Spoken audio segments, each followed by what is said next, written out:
principalmente dentro do cenário que a gente tem, é de ter uma figura um pouco híbrida, né, do que é considerado esporte juridicamente, né? Então, esporte é esporte. Teve a fala da ex-ministra que popularizou, mas assim, do ponto de vista jurídico é interessante a gente, por exemplo, enquadrar o esporte na Lei Pelé, então eu acho que é um ponto de polêmica e que é legal a gente falar. E eu queria um pouco ouvir a opinião de vocês em relação a isso, sobre a categorização do esportes enquanto esporte. Que vocês acham? Quer começar, Guilherme? Sim. É um tema muito polêmico, né, Vicky? E a gente conversa bastante a respeito sobre o tema. A gente entende que o esportes, ele é um esporte. Total. Inclusive, o atual ministro já se manifestou a favor, né, do esportes como esporte. Mas a gente entende que o esportes, né, ele está classificado como esporte diferenciado.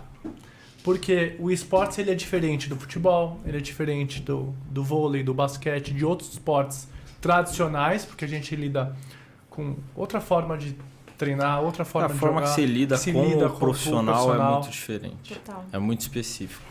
E aí, não só isso, mas quando você pensa na questão da organização especificamente. A organização ela tem acesso a benefícios ou incentivos de que forma? E de que forma ela pode pegar e abraçar o seu jogador e até que ponto ela tem a disponibilidade financeira para conseguir trazer benefícios para aquele atleta. Então você veio de um mundo, de novo, no começo, que eram pessoas apaixonadas que escolhiam bancar do próprio bolso para que outras pessoas também apaixonadas, mas sem a condição financeira, pudessem se juntar para ter uma organização esportiva e para poder competir. Se você enquadrasse aquilo dentro de uma Lei Pelé, o negócio já não ia para frente de forma alguma. Trava tudo. Né? Principalmente pela forma que o contrato é discriminado dentro da Lei Pelé e da forma que você tem que seguir as regras específicas do contrato. Com o desenvolvimento do negócio, as organizações começaram a ter um pouco mais de acesso a dinheiro, mas isso não quer dizer que eram organizações ricas. Claro. Então, da mesma forma, ela ainda assim não tinha o poder financeiro para conseguir construir uma organização, um negócio e as relações com esses jogadores também seguindo o que seria a legislação que mais se encaixaria dentro da modalidade que era da contratação. E aí a gente começa a entrar para dentro de contratos, mas os contratos são CLT, os contratos são PJ, de que forma que a gente faz, o direito de imagem que entra dentro disso tudo. E aí quando a gente vai falar sobre, seria legal se enquadrar dentro de uma Lei Pelé, a minha opinião honesta é que assim, eu acho que a Lei Pelé ela traz muitas visões que são importantes, principalmente de proteção ao atleta. Isso sem dúvida alguma. Mas eu acho que a modalidade em que o futebol e o esporte tradicional foi criado e a forma da qual eles trabalham é completamente diferente da que o esporte eletrônico, em todas as suas pequenas tribos, então mesmo dentro do Free Fire, do League of Legends, do CS, tudo mais trabalham. E eu acho que vai ser uma perda muito grande, principalmente no momento que a gente está falando sobre o mundo digital e com a evolução do mundo digital, o tempo de desenvolvimento e de mudança da forma que as coisas são feitas, você ter uma legislação que tentasse abraçar aquilo sem a propriedade de quem está trabalhando, então sem a opinião.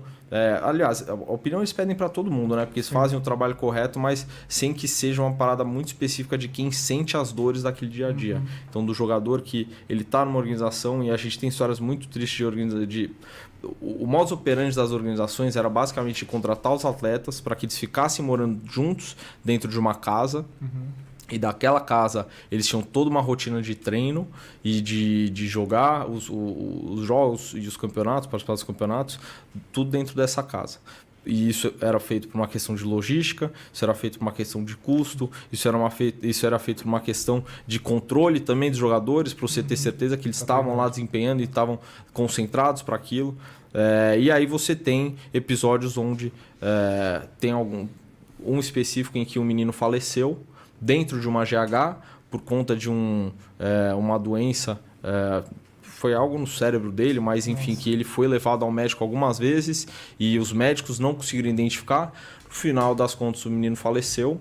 Foi uma grande perda para todo o cenário do esporte eletrônico, porque era uma promessa e você tem um contrato que não abraçava ou não desse talvez uma segurança, eu falo sem propriedade, porque eu não li, né? Isso aqui é mais fofocaiada do mercado, mas talvez o contrato ele não abraçasse ou não trouxesse para ele os benefícios que poderiam deixar aquele menino mais à vontade ou sob um cuidado melhor. Claro. Mas às vezes também não é necessariamente...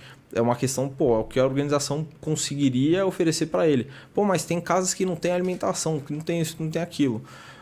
Mas quais são os benefícios que a organização traz, que ela promete e como ela se desenvolve? Então, de novo, assim, o que de tudo é o dinheiro e a disponibilidade financeira. Eu te falo que não tem nenhuma organização no Brasil que está se enriquecendo às custas de ninguém, mas também não tem jogador que está se contrapondo, a organização também ganhando milhões enquanto a organização está quebrando. Então tem, né, acho que o status quo, principalmente hoje em dia, ele já está bem equilibrado nesse sentido. Mas, querendo ou não, você tem pessoas que carregam não só o lado esportivo, mas também o lado da imagem. E aí eu vou falar de novo sobre o Nobru, porque o Nobru teve a carreira de atleta e também a carreira de como... Eu não gosto de falar influenciador, né? Porque o trabalho do influenciador é influenciar. E o Nobru, ele era um criador de conteúdo. Sim. O trabalho dele nunca foi muito influenciar as pessoas, por mais que hoje ele trabalhe com muitas marcas. Mas ele estava mais para disponibilizar o conteúdo dele diariamente para que as pessoas tivessem acesso àquele momento de conteúdo, descontração e diversão com ele online. Então, ele começou a ter muito mais interesse das marcas anunciantes por conta do lado dele como um criador de conteúdo e não necessariamente pela história que ele construiu como atleta.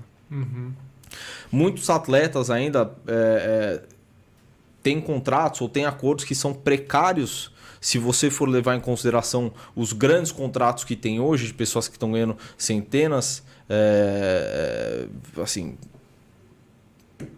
Pô, tem contratos que chegam a mais 50 mil reais, 100 mil reais, 200 mil reais. E aí quando se fala até sobre contratos de marca, que são valores que ainda ultrapassam, né? E aí você fala, pô, mas tem moleque que tá ganhando 3 mil reais, tem uma coisa de errado aí. Mas não é, porque, cara, necessariamente você tem que pagar o equivalente ao que você consegue monetizar e trazer de acordo com aquilo. O atleta que às vezes que não carrega um poder de imagem, não cria um conteúdo ou não tem um poder de influência como influenciador, o valor dele para ser pago só para jogar vai ser menor. Né? E aí depende muito do tipo de jogo. Pô, mas o jogador de FIFA ele não carrega esse tipo de influência?